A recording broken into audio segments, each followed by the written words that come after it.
Hey, what's up, everybody? Welcome back to Call the Damn Leads, the show by sales professionals for sales professionals. I'm your host, Drew B. Wilson. With more than 20 years in sales, I have heard about it, seen it, lived through a lot of it, and now I'm bringing those stories back to you, my favorite people in the world, the sales community, because let's just be honest, this is the greatest opportunity and career in the world. Doesn't matter what industry, what background you come from, you can make a place in sales and find your version of success. Today's guest, someone super excited to have on, he has been selling for 34 years, y'all. This dude has got a ton of wisdom. He is building out his sales warrior community. He's my friend, Mr. Jon Sansone. How are you, brother? Drewby, man, I am doing excellent. Thank you. I'm so glad you could make it here. I know you're busy running and gunning. When you got 34 years in sales, man, there's a lot of stuff that you stay focused and working on. I appreciate you taking some time to be here with us today. I want to jump right in, man. With 34 years in sales, I bet you've got at least one or two crazy sales stories for us. Oh my God, I have so many crazy sales stories that would blow your ever-living mind. Well, lay out one of the best ones for us. What do you think someone would think and go, holy smokes, that's crazy? Yeah, so one that comes to mind is back when I was in the technology biz. I was in the technology biz for 9 years. Actually worked for the crazy man, John McAfee. So I was coming out of a meeting with my laptop satchel, going to another meeting. This guy calls me and tells me my competition's going to give him like 5 free software licenses. And man, I really needed to close that business that month with this guy. Yeah, I think God just whispered in my ear and said, John, and I said it to the client, I'm like, Bob, tell me, if he wants to give you 5 free licenses, I mean, my licenses are $20,000 a piece. So if this guy wants to give you 5 for free, he must feel they're not worth anything. Just a little reverse psychology. And the guy comes back and he's like, that's right, John, I'll get you a purchase order. I mean, sometimes it's that simple, right? It's just saying, hey, listen, you can make that choice, but from what it sounds like, if they want to do it that way, what's the value? What's the reason? And I love that reverse psychology. Absolutely, man. We complicated. Another good story I went in on this opportunity. It was with Cisco Systems. Most people in technology have heard of Cisco Systems. Mm-hmm. They are the leaders in the industry. And I was going in with a product called F5, which was a good product in the industry, but we were not a leader. We were just carving out a portion. And these are called like load balancing hardware, software applications. So when you think about the internet, there's a lot that goes on to the internet that the end user never sees. Like, for instance, when you hit a website and it immediately takes you from this place to that place to this place to that place, and there's absolutely no latency or redundancy, that's because the IT guys have load balanced it. So even if you hit that and the server that it's supposed to hit is down and it's in New York, they'll load balance you to a server in Chicago that's up. You won't even notice it. It might take a mill of a second for that to happen. I used to sell that equipment. And my equipment was 4 times the cost of the Cisco Systems equipment. So if you think about theirs costing $100,000, mine cost $400,000. And you're like, so how can you get somebody to spend $400,000 where they can get virtually the same thing with a leader in the marketplace for $100,000? It's because I did my research, and my research showed that the software that Cisco Systems was using, they were end-of-lifing it about every 4 years. And my company had never end-of-lifed their software. So when I ran the numbers, ours was actually cheaper because in 4 years, theirs was disposable. So yeah, you spend $100,000, but they're going to get rid of their firmware updates. You're going to have to buy new equipment because Cisco Systems, for the most part, is a hardware company. And so that's the key, man. If you want to overcome objections, you got to get, like I always tell my guys that work for me, if they can't see it, they won't believe it. That's one of the things that's always been interesting to me about different sales presentations, because some guys, they live and die by the pitch deck, right? They got their pitch deck, they got their slides, they got everything they need. Others will just hop on and they'll just, boom, talk to me, Chief, let's go through a conversation. It's very kind of off the cuff, or just, I'll say relationship based on actual communication styles of individuals. For you, I mean, with 34 years in sales, are you more the pitch deck guy, or are you more the, hey, let's hop on and just do, a genuine conversation kind of thing? A little bit of both. Because historically, like the stuff I sell, kind of complicated. Like you can imagine, like technology implementations, you got to be kind of like able to explain it and speak to an engineer, so on and so forth. They're not going to just be the, hey, let's go get a beer at the bar, Bob kind of guy. So yeah, you gotta kind of be a little bit a combination of both, but you also got to be relaxed. And the key is, years ago I worked for a company and we sold industrial chemicals, and what we sold was pretty much identical to anything you could get in Sam's. But the reason they did business with us is we were able to differentiate what we had versus what Sam's had, and it was all relationship. So, like, am I an off the cuff guy? Absolutely, man. Warm the people up. Like, warm the people up. Don't go in immediately and sell. You got to first align to the client. I mean, I hear it a lot that, like, they got to like you, trust you, believe in what you're doing, selling, whatever, or they're not going to buy from you. You got to align with them. I think of all those three things, and I think you got to align with your client. And I'm a big believer, Drewby, in word pictures when I'm going over anything, however complicated it is with the client. So you probably got one of those new trucks that when you flip it in backup mode, you got one of those cameras in there that you can that got the lines that as you're going in to back up, you can actually like get your lines into their lines. Mm-hmm. Mm-hmm. That's exactly what you got to do in sales, man. If you are not in alignment at all, they're going to pick up on that. It's not going to be genuine. And the only way to get in alignment is to know them and know what they want. And if you don't know them and know what they want, then shame on you. You're not a professional. You're a pitcher. And pitchers strike out. Well, and one of the things that I see in a lot of sales professionals is there's the talker that's just going to run you right through everything that you need to know. They're going to just line right over you, and then they're going to get to the thing, and they're just going to hard close you on why you should have it. And then there are the folks who are a little more exploratory that like to ask lots of questions and kind of, it doesn't always seem to make sense, but then somehow they end up right where they're supposed to be. And they got the client just going, yeah, this is exactly what I asked for. I should have done this a long time ago. What am I waiting for? I tend to fall more in the exploratory. I like to ask questions. I like to understand people because for me, sales is about service. And it's Yeah. about understanding, hey, where are you at in your journey? What are you trying to accomplish? And what resources do I have available that you do not? Where we can have an exchange of value, right? Because that's really what creates any transaction. The value exceeds whatever that price or that cost is.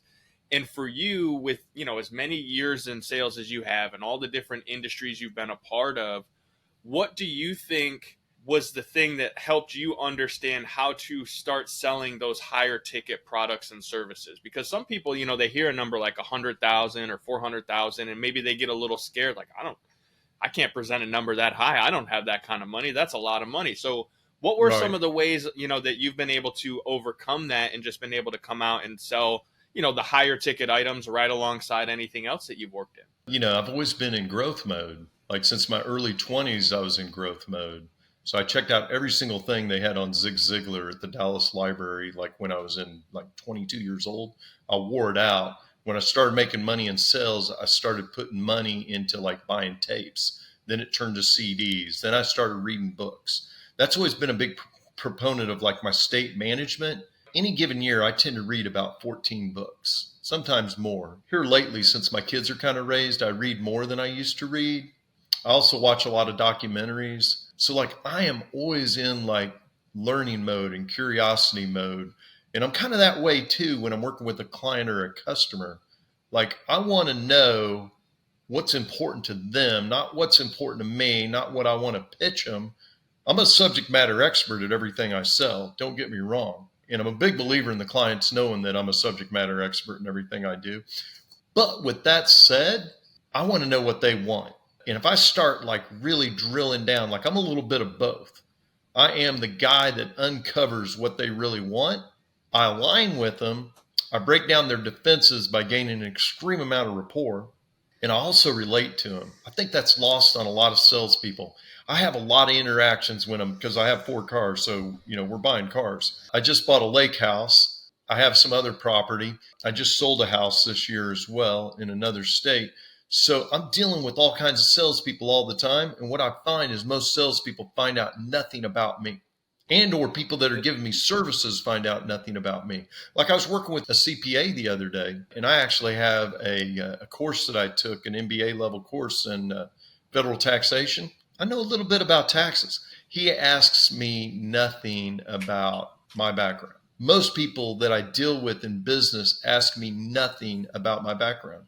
You know what I ask? Because I know you were in the insurance biz and you've done some high ticket sales specific to like motivational type material and how to sell online, and you're an author. I know a little bit about you. You know a little bit about me. Most of the people that try to sell to us, Drewby, know nothing about us. And if you know nothing about somebody, how can you expect to date them? Because that's what selling is. You are dating your prospect. It's an interesting perspective, and I agree with you. I think so many people skip the nuance of actually genuinely using empathy and listening and understanding where people are coming from, where they're at currently, and like really where they're trying to go. I think a lot of sales professionals are very, I mean, we live in an era of instant gratification. So they just want to get right to the, hey, let's just get to the close. Let's get to the next one. Let's get to the next one. Let's get to the next one. Again, there's a difference between the sales professional and the order taker. And the order taker is just, hey, give me your order, give me your order, give me your order, give me your order. This is what it is. This is what it is. Where a professional who thinks about what's the lifetime value of a client versus what's the value that I'm going to get right in this moment, the professional wants to know, because there's more to it. And sometimes a prospect needs the lower product, the lesser price, because in doing that step first, it sets them in position to have the higher priced item or service. And a lot of people will skip over like, hey, let me get you the result you need now so that we can get you the bigger result later. But they just go right to that, hey, let me sell you the most highest expensive package that we have because that's what's going to make me the most commission. Would you agree with that? I would agree that most people play the short game, not the long game. And I get that like everybody needs to pay their bills. But the more you can be, like I put it in my book, in my professional course, a power seller. And a power seller is somebody that doesn't have to make the sale. If you have to make the sale, I hear this in the business commission breath, people pick up on that. And the more you can broaden the scope of it and more you can be like more of a long-term thinker in your process, the better it is for you and for the customer. And two, like, biblically, you're planting a seed. So if you get them that entry-level product, now they're a customer. You can always upsell a customer. You cannot upsell a prospect. You can, but you're not upselling them. You're just putting them in their entry level. It just happens to be the biggest thing you got. So yeah, it's all relative, but it's much better to play the long game and the relaxed game and to do what I call is power selling. So an example I use for power selling is if you're a commission guy and you need to feel like you're on top of the world and you make $10,000, don't go spend the $10,000. Put that $10,000 in the bank, and when you wake up that first month, you be like, hey, I got $10,000. I can pay all my bills this month. It doesn't matter if I sell to anybody. And then go out and sell to somebody, and you're going to find it's a lot easier to sell to people than when you're selling from a position of power versus selling from a position of need. And I think, John, one of the things that's really interesting about that is to kind of go into from a position of power. If you know the individual, then you are in a position of power and you know how to help them. And there are going to be those individuals that like, they want the biggest, they want the best. They don't care how much it costs. That's what's going to fulfill them and give them that win. But if you don't ask those questions, you don't know.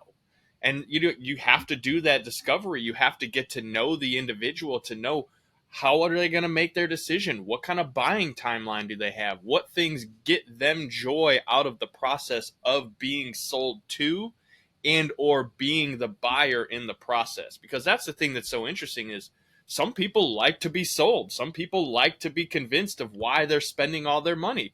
So sell them. And then on the other side, there are people that don't want to be sold, who want to say, I made this decision. I sold myself. It had nothing to do with you. I made this choice. And so it's so fun to have that nuance and to be in this industry because it gives you the opportunity to truly learn people and be able to take that into every area of your life. And one of the things that I've watched you since we've been connected over the last, I Yeah. think, probably close to a year, 2 years now. Probably a year and a You've half been able, around. Yeah. yeah, okay, that sounds about right. And Maybe you've been two. able Yeah. to take your skill set, you've built these communities, and you've not just been great professionally, but you've been able to use that skill set to develop personal relationships and build on your network. And so, talk a little bit about how using that side of sales to build on the personal side has allowed you to achieve all the amazing things that you have. I mean, you're sitting at your lake house hanging out right now. That I know, a friend of ours helped you kind of put together. Talk about that journey a little Yeah. bit. How I've been able to achieve is aligning with people. Like I just go to that backup camera on your pickup truck, man.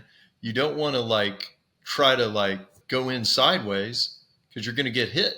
And it's the same way in business. If software was such a great business for me to be in, because in software we talk about proof of concept. So in software, you never ask for the business until you have proof of concept. So how do you get proof of concept? You got to first know what the client wants or customer wants. You got to know that you have what the customer or client wants. You got to know that they can afford what you want, what you're selling them. After all these things have been met, then you can ask for the business.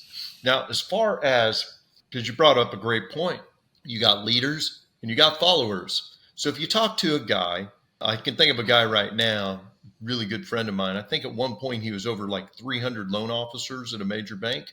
So you talk to somebody like that, is he going to be a follower or is he going to be a leader? I'm going to be a leader. Yes. So he is going to pick up on you trying to push him to do something. It's much better that he discovers that this is the right thing for him. And he's probably going to ask you more questions and he's probably going to be more pointed. And one thing I would share with all your people, when you answer a question, say the question back to the customer. That way they at least know that you're answering the question that they just asked. So many people, you ask a question, they immediately give you an answer. I mean, you probably remember back to grade school, middle school. So you're taking a test and they ask you a question, then they want you to include the question in the answer. That's the way people should be in sales. John, is this economical for me to do? Bob, great question, man. I can see why you want to know, is this economically for you to do? Well, you told me already, Bob, that you're spending money on going out to eat every month. I think you mentioned you go to the bars a couple times. I mean, how much money are you spending doing that? Oh, I don't know, John, $100. Okay, so what you're telling me, if we can carve out some of that money that you're spending on some of these discretionary items, we got the budget right now, Bob, to do what you want to do. We're just not spending it in the best way possible for you for what you want to accomplish. Because you told me, Bob, that you wanted to accomplish this, this, and this, 3 things. That's what's so important too. Like if I could teach salespeople anything, it's to talk in threes. If you talk in threes, you always sound like you're organized and that your mind is succinct. And people will not operate under confusion. And the more you're succinct, the easier it is to ask for the business because people are comfortable with people that are confident and succinct. And how you do that is easy. Bob, you told me these 3 things you were looking for in life. You told me, number 1, you wanted to do this. Number 2, you wanted to do this. Number 3, you wanted to do this. You mentioned that you didn't feel like you had budget, but as we've been exploring today, we find that you're spending money in all these different areas. If we can just carve out a little bit of that, at maybe $2 a day, Bob, you could easily afford our service. So, that goes down to a term. This is in Tom Hopkins' books, but one of Tom Hopkins' books talks about reduced to the ridiculous. You break down their investment. You see this with vitamin companies. For $1.50 a day, you can have full nutritional value every single day and not have to eat vegetables. You can swallow vegetables. So that's what you want to do in business, is you want to reduce to the ridiculous. I was able to win major business in the technology business because I was able to reduce to the ridiculous. I was able to go into my competition, uncover where they were lacking, drive it home to an educated person, and then succinctly, after proof of concept, ask for the business confidently. And man, when I ask for the business confidently, I expect to get the business. You know what though? That's a great point though, John, because so many people don't ask confidently. They're like, "Well, Right. it's probably going to be about 20," and it's like it's going to be $25,000. We're going to do this, this, and this. Would you like to pay via Visa or credit card? Like Visa Yeah. Cash, what it like, like just boop, boop, boop. This is what it looks like. Yeah. And Which would it's be best so, for you? yes. And see, this is why I like chatting with other professionals, John, because you just naturally know here's how you ask the question. Because you want it to be Yes. their idea to make the decision. And when they make a decision, they feel more comfortable and confident. You have less buyer's remorse. You have less objections, less resistance. I mean, we could sit here and we could go all day long, John, but we're already 22 minutes into the episode and we have just dropped dozens of nuggets of game on everybody. So I want to do this because while we could chat Yeah. all Yeah. day, I want to Prove be someone respectful of align your with you time. by putting on a cap. Okay. Go ahead. All right, I got you. I got you. So, first and foremost, if someone's listening to the episode and they got some value out of it, first thing I need y'all to do is go share this on social media, tag us, tag John, let everybody know that you got something from this because we want to help other professionals be more successful. That's why we're in this game. We love helping. And even though John and I are both teaching salespeople how to be better salespeople, we still love selling each other on helping each other. So, if they got value out of the show today, John, and they want to come and check out your Sales Warrior playbook, they want to check more of your content out, what's the best way for them to find you? Yeah, absolutely. And I make it so darn economical. So my 3-day boot camp, $29.95. It's a daddy of a deal. It used to be $400. With it, you get my book that's $10 on Amazon. It's unreal, but it's just saleswarriorinspire.com. You can hook up with me on LinkedIn, Jon Sales Warrior. All of my social media handles are on my website. Again, saleswarriorinspire.com. I couldn't make it any easier for people to do biz with me. That's one secret to sales is you make it easy on them and they'll want to do it. If you make it hard, you give them resistance, they're going to want to go somewhere else. So make it easy, right? saleswarriorinspire.com. Go check him out, read his book. I know I have a copy on one of my shelves. It's probably in storage now because we're in the fifth wheel, but I know I've got one of your books in my library of Nice. content. The one thing that I know more than anything, sales is, as I mentioned at the start of the show, the greatest opportunity on the planet. It doesn't matter what background you come from, what your history is, you can make and carve out an amazing career in sales. And what's cool is every day new sales professionals are showing up where they're finding the show, they're listening, they're telling people about it. So, John, if you can give any one new sales professional a piece of advice on how to be successful in this industry, maybe just one quick thing, what would it be? You got to align with your customer. I know I've said it a few times, but there's so much to alignment. And some of it is capture the cadence for which they speak. Find out what their background is. If they're from the South and you're living in the South, you better speak like them or you're not going to do business with them. And if you're doing business up in New York, you better speak like a New Yorker or you're not going to do business with them. Doesn't mean you have to sound like you're from the East Coast or you have to cop an English accent if you're doing business in the UK. It means that you got to somewhat get close to their cadence. You cannot talk over them. You cannot talk under them. And the best piece of advice I can give salespeople, as you're going through the benefits of your product, always include the customer in the benefits of your product. Why? Because instead of acting like a know-it-all, you're acting collaborative. And people like to be collaborative when they're going to spend money. And if you say, Bob, you probably know this because you're sitting here looking at my proposal right now, but you're probably looking and you're seeing that these are 30-year shingles. I'm just giving a roofing example, but you probably can see there too that we were founded in 1985. So those are kind of three things I wanted to drive home. That'd be the other thing I'd share with your people. Get good at sharing three things. Whatever you do, always share three things. And if you really want to make a lot of money in sales, get good at word pictures. You got some gems there, John. Some absolute gems, my friend. And I think anyone who takes the time to listen to this episode and to actually go and do the things that they heard, right? Because it doesn't matter if you hear it. You got to go take action. You got to pick up the phone. You got to call the damn leads. You got to have conversations. You got to get in alignment with your customers. And when you do that, man, it allows you to create an absolutely amazing life, just like my friend John. So, John, thank you again for taking the time to be here with me today, man. Drewby. I really appreciate it. It's been you got a blast. It, dude. My pleasure. Right on. Well, hey, if you guys heard this, you liked it, you got value, two things: share it on social media, tag us, and then also if you have a story and you want to share it with the sales community because you think there's some value, you think it's hilarious, head over to callthedamnleads.com/podcast. Send us your information. We'd love to book you on the show and share your story because, again, greatest community in the world, most fun job I've ever had. And at the end of the day, there's only one thing you got to do to be successful, and that's pick up the phone and call those damn leads. We'll see you guys on the next one.